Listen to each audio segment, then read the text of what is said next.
आदाब, आप देख रहे हैं केबीडी पोर्ट न्यूज़ और मैं आपके बीच हूँ सरकार आलम। हमारी टीम जा पहुँची है ज़िला सीतापुर के कस्बा खैराबाद में। हमारे साथ जो शख्सियत मौजूद हैं वो हैं ब्राइट सर्किल स्कूल के मैनेजर अशरफ सईद सर। उनसे आज हम बात करेंगे कि आज 14 नवंबर है, चिल्ड्रन डे है। उस पे हम उसके बारे में कुछ बात करते हैं कि आज पंडित जवाहरलाल नेहरू जो कि हमारे देश के प्रथम प्रधानमंत्री थे, उनका आज जन्मदिन भी है। और जो बच्चे हैं उनका जो जन्मदिन होता है वो चिल्ड्रन डे के रूप मनाते हैं, मतलब बाल दिवस के रूप में। बहुत बहुत स्वागत है आपका केबीडी पोर्ट न्यूज़ में। बहुत शुक्रिया आपका डॉक्टर सरकार आलम साहब जी। और स्वागत है आपका। आज पंडित जवाहरलाल नेहरू जो कि हमारे देश के प्रथम प्रधानमंत्री थे, उनका जन्मदिन भी है। जी, उनके जन्मदिन को हम लोग चिल्ड्रन डे के रूप में बनाते हैं। क्या खास रहता है, ऐसा क्या चीज़ें रहती हैं? चूँकि जवाहरलाल नेहरू जी की पैदाइश का दिन है और बच्चे उनको चाचा नेहरू के नाम से जानते थे, तो उनके पैदा होने के दिन पर बच्चों के लिए चिल्ड्रंस डे का इंतज़ाम किया जाता है। उसमें बाल मेला लगता है, बच्चों को भांति भांति के खेल खिलाए जाते हैं। मतलब कुल बच्चों को खुशी वाला आज दिन है कि बच्चों को खुश किया जाए। अगर हम पंडित जवाहरलाल नेहरू की बात करें तो उनका प्रथम नारा क्या था, क्या नारा था उनका? जय हिंद उनका प्रथम नारा था। और जवाहरलाल नेहरू जी एक बहुत ही उच्च श्रेणी के आदमी थे और बड़ी उनकी तरबियत अच्छी हुई थी। पंडित जवाहरलाल नेहरू ने अपने जीवन में कितनी किताबें लिखी हैं? पंडित जी ने किताबें तो बहुत सी लिखी हैं, लेकिन उनमें से कुछ जो मुझे याद हैं, जैसे डिस्कवरी ऑफ इंडिया और बंच ऑफ ओल्ड लेटर्स और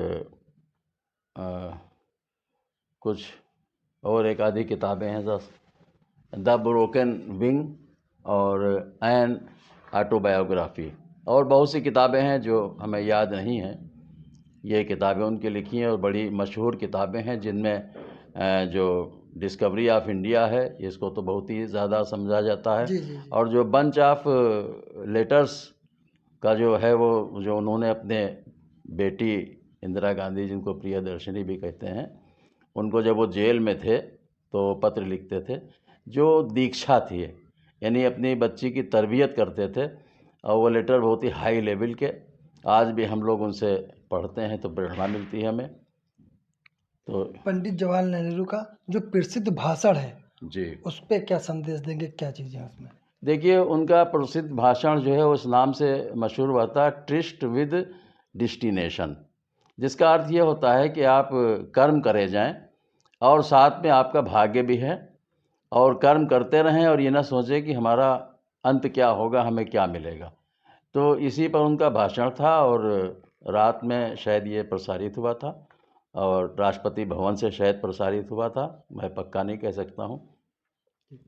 अगर 14 नवंबर को जो बच्चे पंडित जवाहरलाल नेहरू के जन्मदिन को बाल दिवस के रूप में मनाते हैं, क्या कहेंगे इस पे, क्या चीज़ें हैं?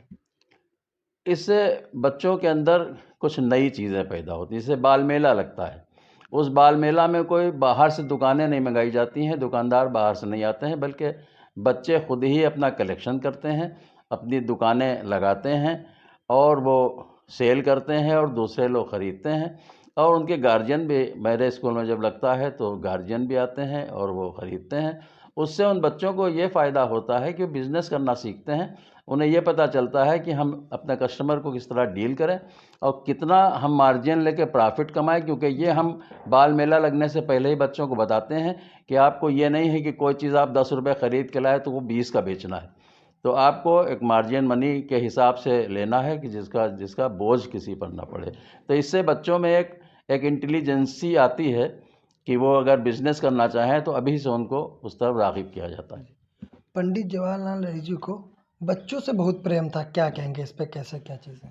देखिए पंडित जी, जैसा मैंने अभी कहा कि बहुत ही हाई लेवल के आदमी थे और उनकी उस ज़माने में तरबियत के लिए आदमी रखे जाते थे, यानी दीक्षा देने के लिए आदमी रखे जाते थे। माँ बाप तो देखते ही देखते थे, लेकिन कुछ ऐसे टीचर टाइप के भी रखे जाते थे जो उनको सिखाते थे कि आपको कैसे उठना है, कैसे बैठना है, क्या करना है, कैसे बात करना है।